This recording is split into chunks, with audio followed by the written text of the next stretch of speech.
Olá pessoal, seja muito bem-vindo à aula 3 de metodologia de pesquisa. Meu nome é Edson, vamos dar continuidade aí a alguns conceitos, né, que nós estávamos trabalhando. Na aula 2 eu trabalhei com a questão das hipóteses, né, como ela surge, a importância das leituras, né, para se ter argumentos e que vocês vão construir as suas hipóteses de acordo com as suas observações, né, de algum fenômeno, seja no seu trabalho, ou seja de uma questão que te incomoda.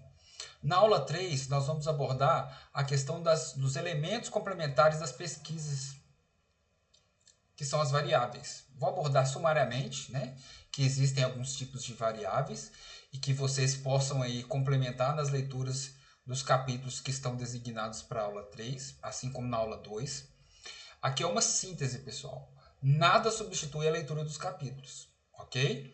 Aqui é para vocês instigarem e nas aulas presenciais nós dialogarmos a respeito do que está sendo tratado na teoria, mas nada substitui a leitura dos capítulos.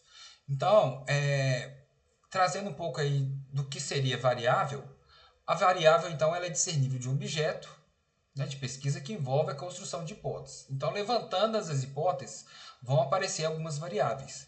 E dessas variáveis, existem algumas aí consolidadas que vão trazer aí algumas informações que vocês já saibam, né, mas que vocês precisam saber com que vocês estão tratando.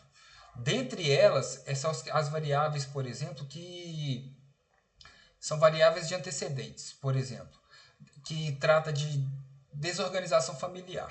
Né? Então, o que antecede a uma desorganização familiar? Seria as condições precárias, socioeconômicas ou não, né? Mas geralmente, né? Não é determinante, mas geralmente estão ligados aí à questão socioeconômica, à desorganização familiar, algum distúrbio, né? Alguma questão genética trazem essas questões. Outros tipos de variáveis, elas são discutidas no capítulo 7, capítulo de Lakatos, que eu indiquei para vocês.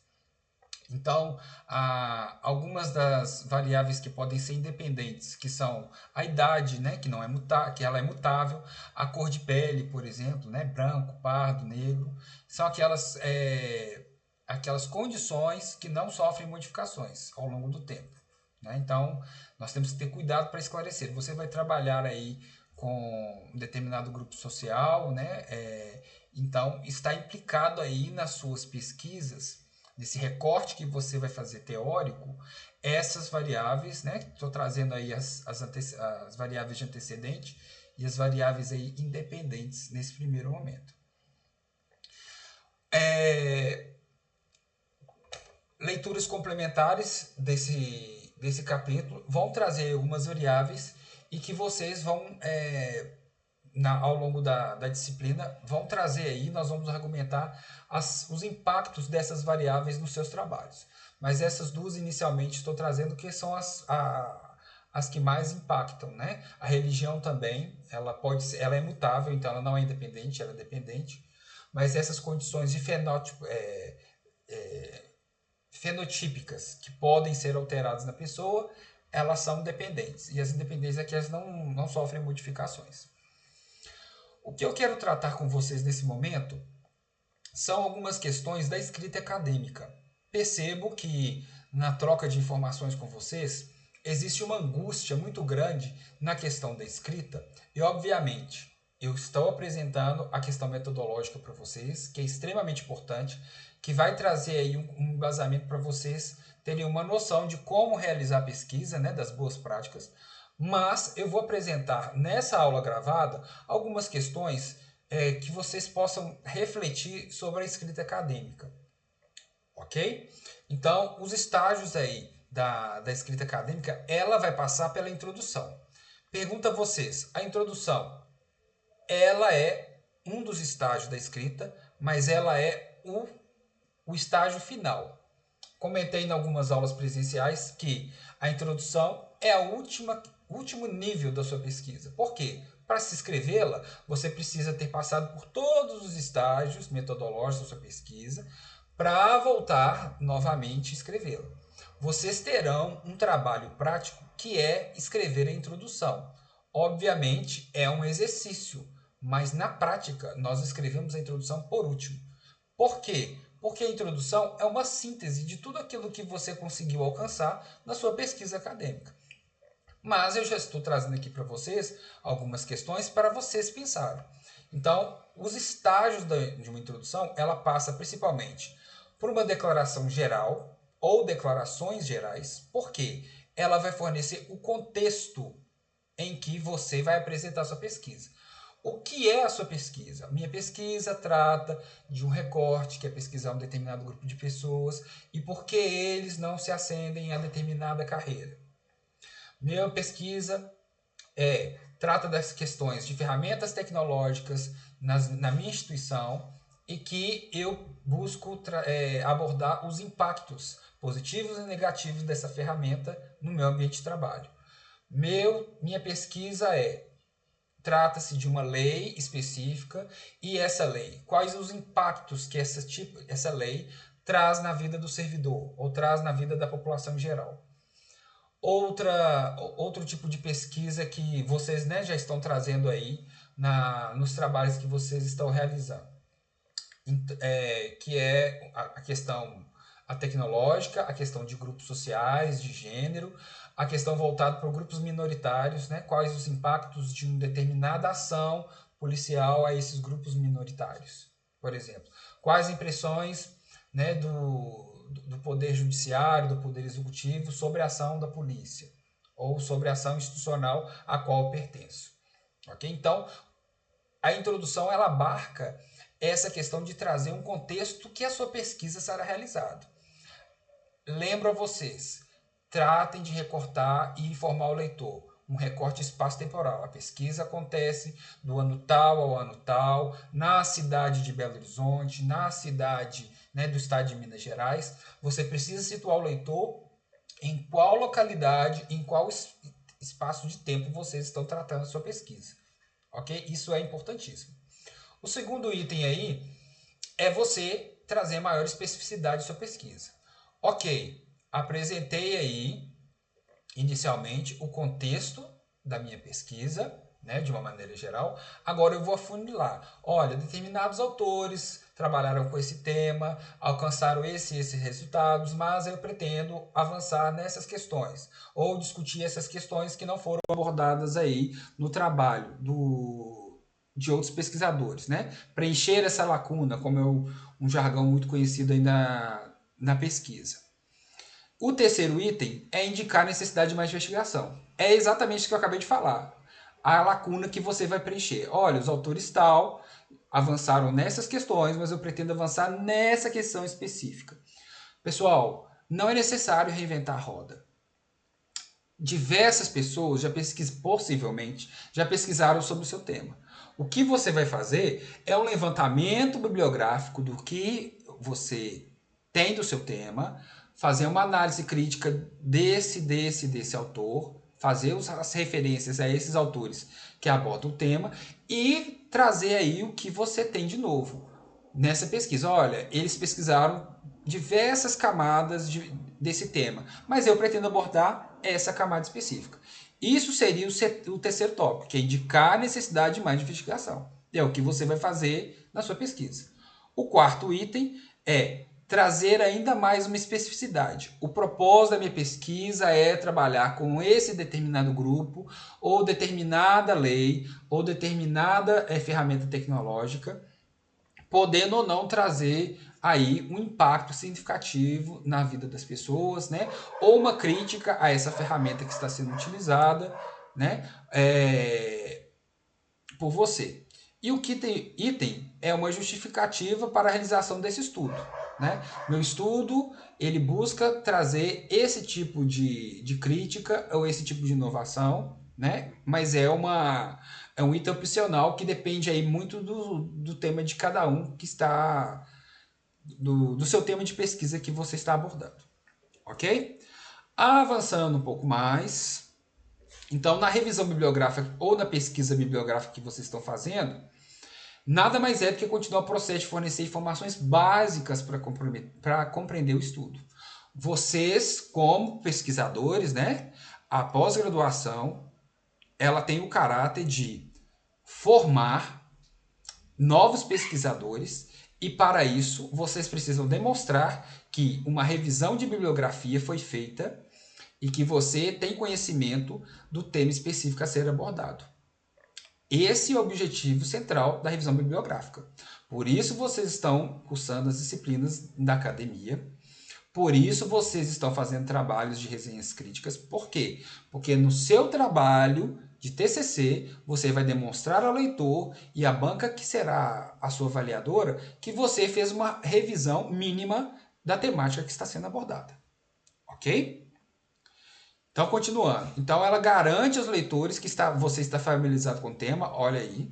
Mais uma justificativa que você leu pesquisas anteriores e que dessas pesquisas anteriores nasceu o seu objeto de pesquisa, nasceu a sua hipótese, a sua observação e que vai ter a sua crítica dos trabalhos anteriores e onde você vai conseguir avançar em um determinado ponto.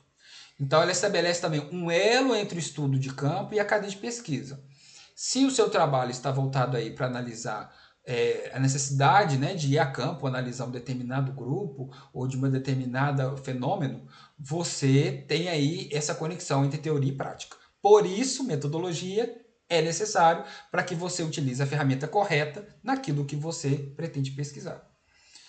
Então, vamos aí tratar em alguns aspectos mais teóricos sobre as formas de realizar uma citação, que é muito importante para vocês. Então, obviamente, vocês terão aí uma aula específica comigo de ABNT, mas trago aí algumas formas de vocês já começarem a habituar em como fazer esse tipo de referência, né, de autores. Então, a primeira citação, né, um estilo de citação que é feito pesquisas anteriores mostram esses fatores externos, principalmente professores, que são cruciais para explicar um determinado fenômeno. O autor que vocês estão trabalhando vem em seguida. Então, se apresenta-se primeiro. Apresenta primeiro a ideia do autor e, em segundo lugar, a referência. Lembrando que a referência é letra maiúscula, o ano de citação, seja um ou mais autores. Ok? Esse é o primeiro modo. A ideia do autor e a referência dele. Por quê? Porque se eu estiver avaliando o seu trabalho, eu sei, essa ideia foi tirada de um trabalho em determinado ano, em determinada circunstância. Uma segunda forma de citação você apresenta o autor primeiro, letra maiúscula, o ano e a informação que ele traz. Percebam que eu apenas inverti. Então, é uma questão de gosto pessoal e critério e uma forma de você trabalhar aí a articulação do seu texto. Apresentar primeiro o autor e ano e a informação que ele está trazendo. Ok? Uma terceira modalidade de citação, de discussão do texto trazer um determinado tópico, né? Os fatores que controlam a concentração de alumínio na água tem que estar no presente. Então, a informação que você traz, você está falando na atualidade. E são o quê? Pouco conhecidos. Então, aquilo que eu vou discutir na minha pesquisa, existe um grupo de determinado que são pouco analisados pela bibliografia que eu analisei, segundo fulano de tal. Então, elas têm que estar no presente por esse motivo. E ela é uma informação que vocês estão geralmente que aceita um fato científico, porque já foi pesquisado por outros autores. Uma outra modalidade de proeminência fraca desses autores é trazer vários pesquisadores, fulano, ciclano, abordaram esse tema, têm estudado, têm se debruçado a pesquisar essa temática sobre, né, a segurança pública, a gestão de inteligência aplicada à segurança pública. No ano tal, né, faz a referência desses pesquisadores com o nome, né, geralmente é o sobrenome e a data, utilizando o tempo particípio. Ok? Em citações com foco está na pesquisa de vários autores. Então, diversos pesquisadores, aí a importância de você colocar as suas referências no final, porque as pessoas vão perguntar quais são esses pesquisadores. E vem ainda com esse tempo de particípio, né? Estão pesquisando, vem analisando, vem discutindo. Uma outra forma de citação, o autor, ano tal, já encontrou, já mostrou, já reportou e analisou que, né, o meu determinado tema aborda esse tipo de temática. Então, no desenvolvimento, são citados aí os estudos específicos. Você começa com uma ideia inicial de um determinado autor e vai trazendo aí a especificidade desse autor. Olha, ele pesquisou sobre a temática da segurança pública, utilizando tecnologias. Esse mesmo autor encontrou, demonstrou que essa ferramenta ela alcança esses resultados. Ok? E você vai avançar no estágio 3, que é, na minha pesquisa, busco apresentar, analiso o determinado tema, né, o determinado grupo, trazendo esse foco de pesquisa. Então, preliminarmente, para vocês terem uma ideia como é feito aí a escrita de alguns parágrafos, de algumas citações, é nesses modelos, ok? Voltem a esses slides para vocês terem isso como referência, porque isso é utilizado com uma certa recorrência quando se faz uma revisão bibliográfica. Vocês vão ter que apresentar esse tipo de texto, né? Do seu arcabouço aí de referências nessa modalidade aí de escrita, ok? Um outro aspecto que eu quero abordar com vocês são os fichamentos. Vocês estão no período de cursar as disciplinas e como vocês estão fazendo aí os fichamentos desses trabalhos. Vários de vocês estão pensando, mas estamos realizando aí várias leituras e fazendo provas, mas vocês chegarão em um determinado momento que vocês precisarão de ter esses fichamentos. E como vocês estão fazendo? Está sendo possível ser feito? Então, chamo a atenção de vocês que o maior ativo de um pesquisador são os livros que ele lê e as críticas que ele tece, as resenhas críticas que ele faz sobre determinado tema. Porque vocês, em algum determinado momento, vocês vão voltar a esses textos para escrever o seu trabalho. Vocês vão voltar nos textos que são específicos do seu trabalho. Né? Nesse momento, vocês estão tendo aí matérias de diferentes disciplinas para vocês terem um contexto do que é gestão de inteligência aplicada, segurança pública, e como essas ferramentas podem ser utilizadas aí nos trabalhos de conclusão de curso de vocês. Para isso, a revisão de bibliografia e os fichamentos são extremamente importantes. Então, eu vou trazer aqui algumas noções de como vocês podem aí refletir sobre esses fichamentos, ok? Então, o que é importante? Vou aumentar aqui para vocês verem.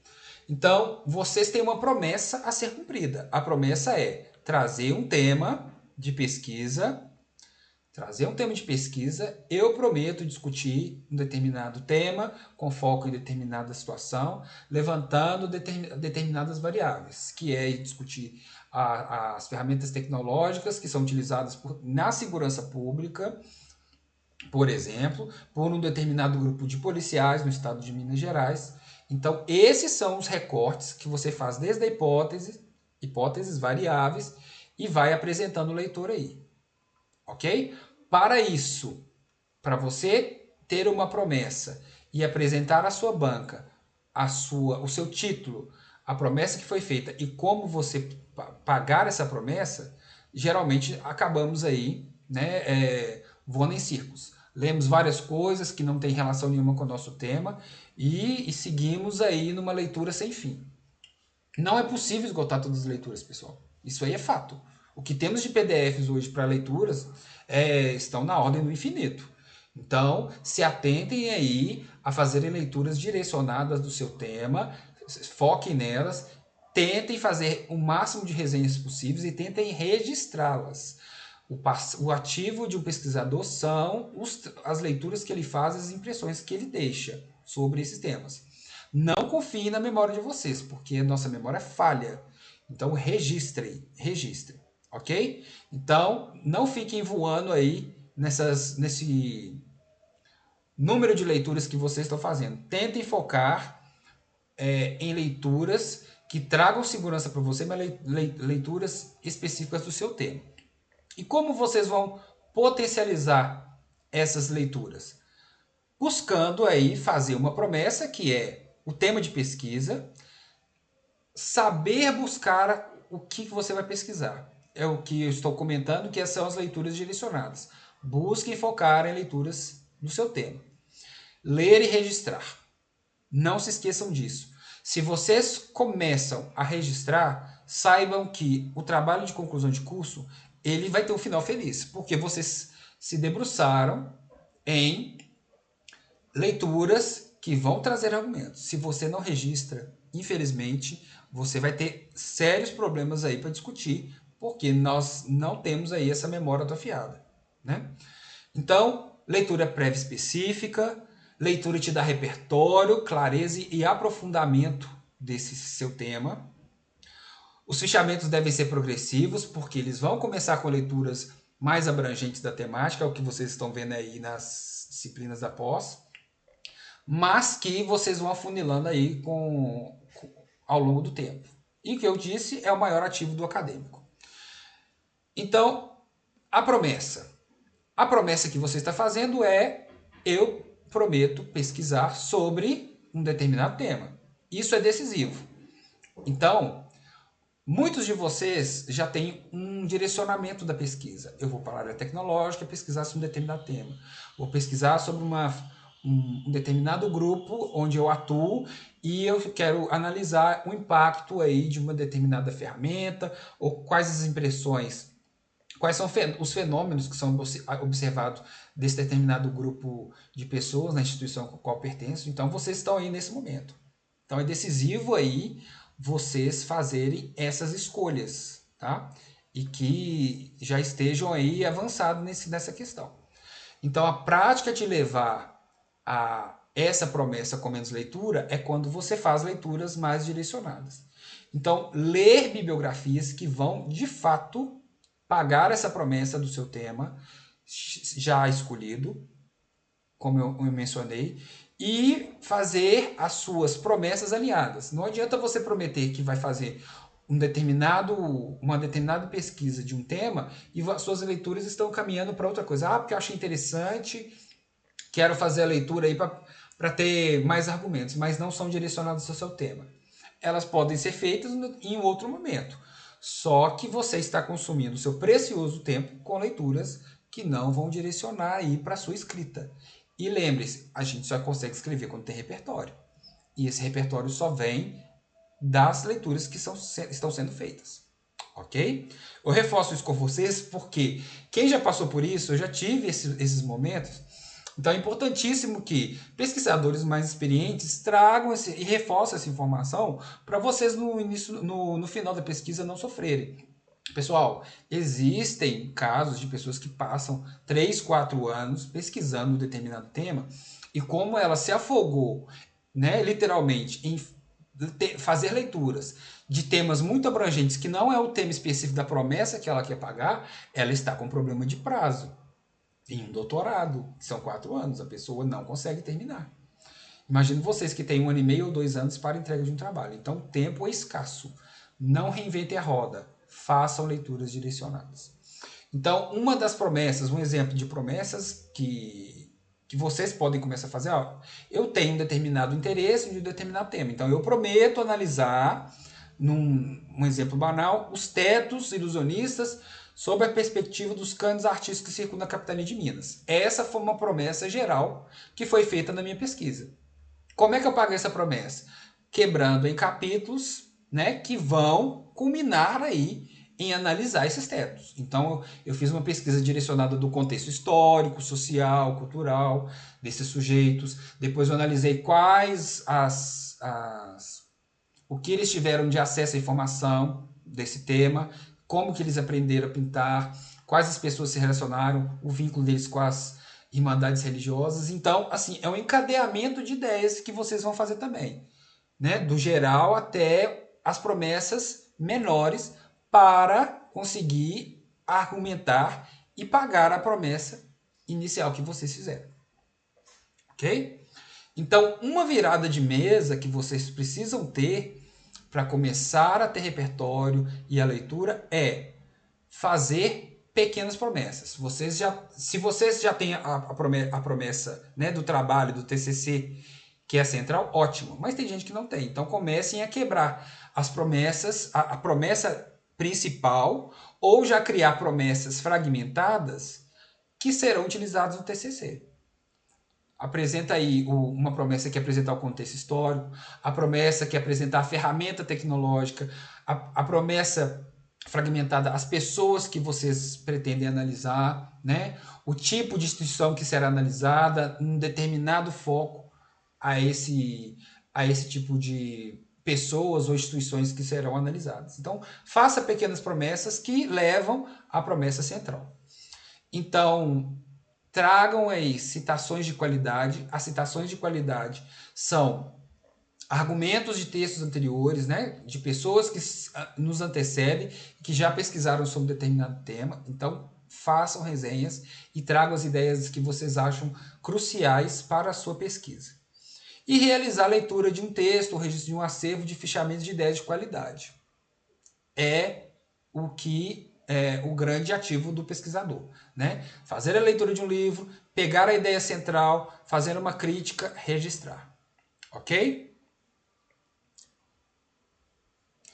Então, trago algumas premissas aí referentes à sua definição de alguns critérios que vocês precisam fazer sobre o tema de vocês. Então, primeiro, eu já comentei isso em outro momento, que é achar que o seu tema já é batido. Esqueça, livre-se desse pensamento. Não existe tema batido.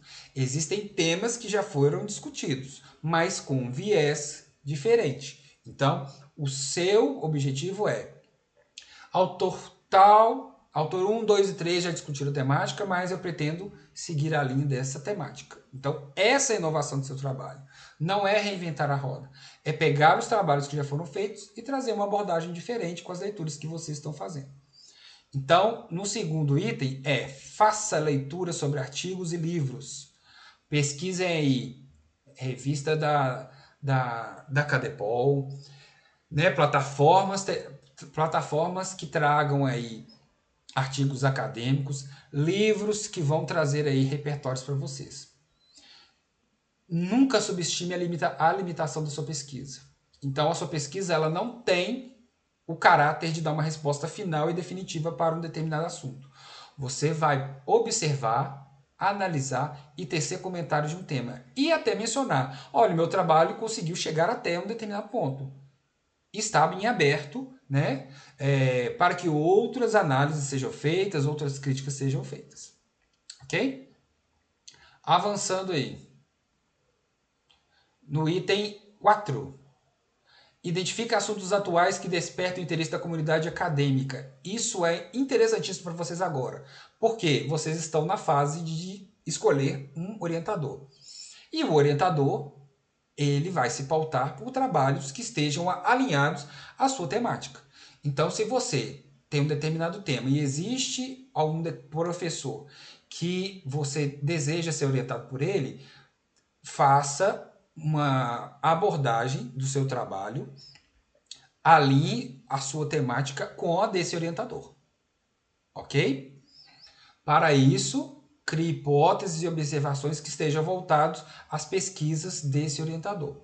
Sugestão consulte o Lattes dos professores da Cadepol, que são professores que estarão orientando trabalhos, e vejam que tipo de pesquisa eles estão fazendo, que tipo de artigos publicaram, quais as temáticas de interesse desse orientador. Por quê? Porque quanto mais alinhado o professor esteja ao seu tema, ele terá familiaridade e que vai te trazer aí uma expertise dele para o seu tema e que te ajude a trazer novas indagações da sua pesquisa. Ok? O item 5. Digite aí no Google Acadêmico ou outras plataformas que tenham textos que estejam alinhados à sua pesquisa. Nas próximas aulas, eu vou trazer para vocês algumas ferramentas de pesquisa, que vocês jogam as palavras-chave e existe uma ferramenta de inteligência artificial que alinha todos esses temas, né, de pessoas que estão discutindo a mesma temática que você. A maneira mais simplória de fazer isso é analisando no Google Acadêmico e trazendo aí palavras-chave que estejam alinhadas com o seu tema. ok? Mas existem ferramentas mais sofisticadas que te permitem já pesquisar, fazer leituras mais direcionadas da temática que você está querendo pesquisar. No item 6, né, é o que eu acabei de falar, sobre a procura de palavras-chave no Google Trends e veja o que sugere as palavras relacionadas para você ter insights. Pessoal, vamos tratar, né, vamos debater aí as questões das inteligências artificiais. Elas podem ser utilizadas? Com certeza. Com sabedoria? Muita. Por quê? Nada substitui o talento humano. Então, existem ferramentas de inteligência artificial que devidamente e com responsabilidade sejam usadas para que vocês não cometam plágio de trabalhos. A turma semanal já teve trabalho de plágio comigo, a turma quinzenal terá um trabalho de sensibilização para que vocês não apresentem trabalhos focados em plágio. Ok? Ideias de outros autores podem ser utilizadas nos nossos trabalhos, desde que sejam devidamente referenciadas, como algumas referências que eu apresentei para vocês. Tomem cuidado com isso. Mas as ferramentas de inteligência artificial, elas são poderosas para eu tenho um tema, eu consigo julgar palavras-chave e as inteligências artificiais trazem alguns argumentos que trabalhados por você, né, de forma crítica, podem aí ser utilizadas no seu trabalho. Existem alguns temas específicos que as ferramentas de inteligência artificiais elas ainda não estão devidamente calibradas. Em aulas presenciais eu comento com vocês, né, que eu discuto um tema do século XIX, século XX, e que as ferramentas de inteligência artificiais não conseguem abordar o meu tema. Trazem repertório argumentativo, mas nada substitui aí a crítica do autor e do pesquisador, ok? Avançando aí mais em um item, procure lacunas que podem ser exploradas na área de conhecimento. Isso será o diferencial dos trabalhos de vocês. A pesquisa de pós-graduação, lato sensu, ela visa formar o caráter inicial de um pesquisador. Então, vocês têm aí, inicialmente, que apresentar um levantamento de referências bibliográficas, apresentarem as críticas de vocês dessas referências, e se o seu determinado tema vai impactar a vida das pessoas, excelente. Ok? Já as pesquisas de mestrado e doutorado, elas têm um caráter mais, em razão do tempo, né? Mestrado 2 anos e meio, doutorado 4 anos, vocês terão um espaço maior para realizar pesquisas que podem levar aí um afunilamento mais específico. Não adianta, no mestrado e doutorado, você pesquisar, somente fazer um levantamento bibliográfico. É necessário você se apresentar como pesquisador, trazendo aí as críticas desse trabalho, ou até mesmo uma intervenção. Né? No meu caso, por exemplo, de professor, eu trouxe aí algumas intervenções em sala de aula. Isso que é o diferencial do trabalho. Por mais pesquisas que já tenham sido levantadas, referenciais teóricos, eu acabei trazendo um funil muito específico que é de um aprendizado dentro de sala. Isso no meu caso. Na área jurídica funciona de uma outra forma, na área de ciências sociais de uma outra forma. Ok? Então, estabeleçam aí um tema de que você se vê escrevendo nos próximos 3 anos. Lembrem-se, vocês escolheram fazer uma pós-graduação voltada para a gestão de inteligência aplicada.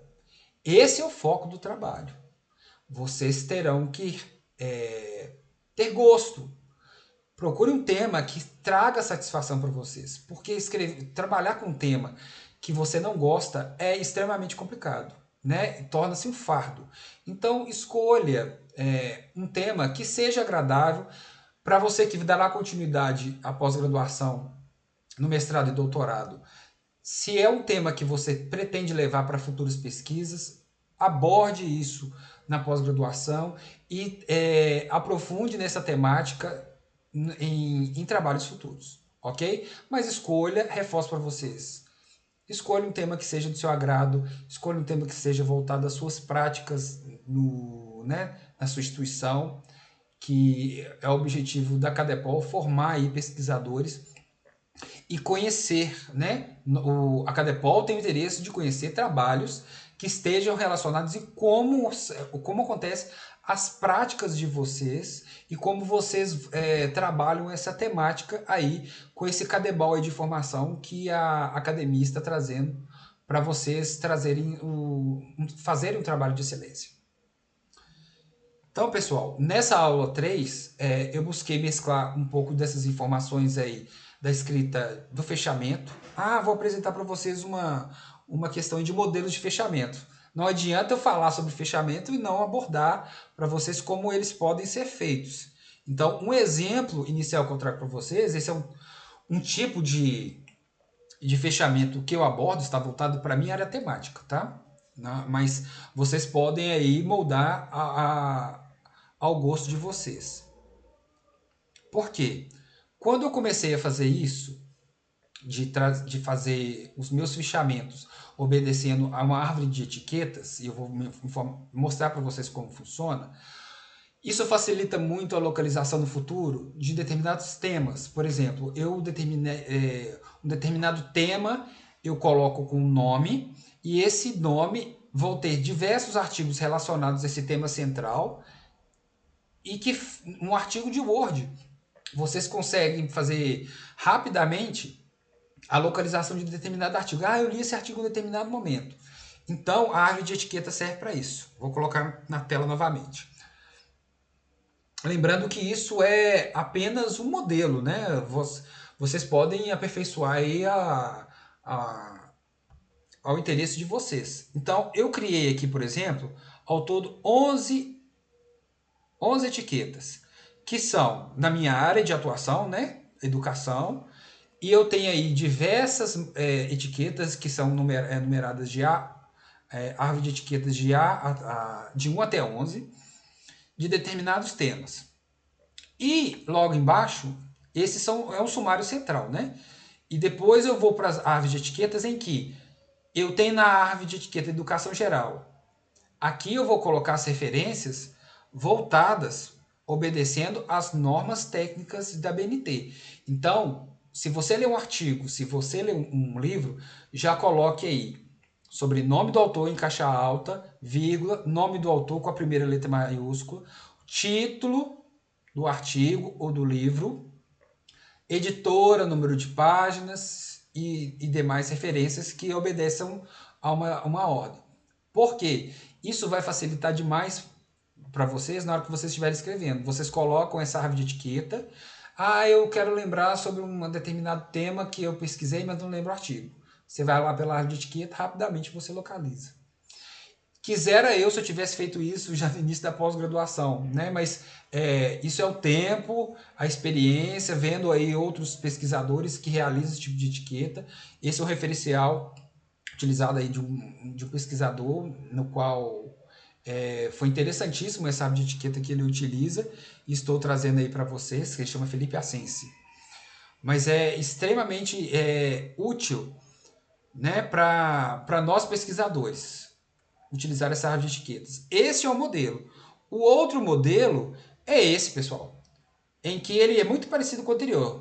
Vejam, a referência, né, que deve ser escrita em formato ABNT, caixa alta, nome do autor, o título do artigo em negrito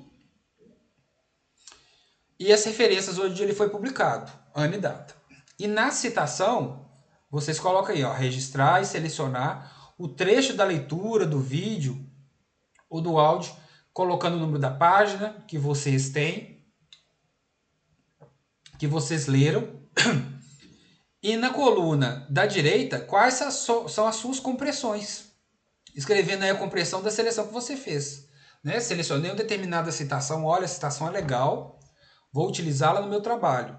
Mas traga, além da citação, a sua compreensão, a sua interpretação desse determinado tema. Porque é essa compreensão que você vai referenciar no seu trabalho. Ok? Então, brevemente, temos esses dois tipos aí. Se vocês acharem interessante, a gente disponibiliza esse modelo, né, sumário, e que vocês vão preenchendo aí à medida que vocês vão lendo. Mas eu achei extremamente interessante porque ele é simples, eficiente e são tipos de construções que, feitas no início de uma pesquisa, quando você chegar lá na parte da escrita, você verá que vai facilitar muito a localização da sua pesquisa. Que muita gente tem o hábito de escrever. É válido, super válido, mas demanda muito tempo. Quando você registra digitalmente, você pode acessar de qualquer lugar, é muito mais fácil localizar, né? Traz mais segurança de que você pode perder essas referências. Se tiver no caderno, eu já tive referências que eu perdi, e salvando e fazendo cópias de segurança aí em locais adequados. Ok? Isso é o que eu tenho para a aula 3. Assistam a aula, vamos debater essas temáticas aí em sala, ok? E forte abraço para vocês, até a aula 4.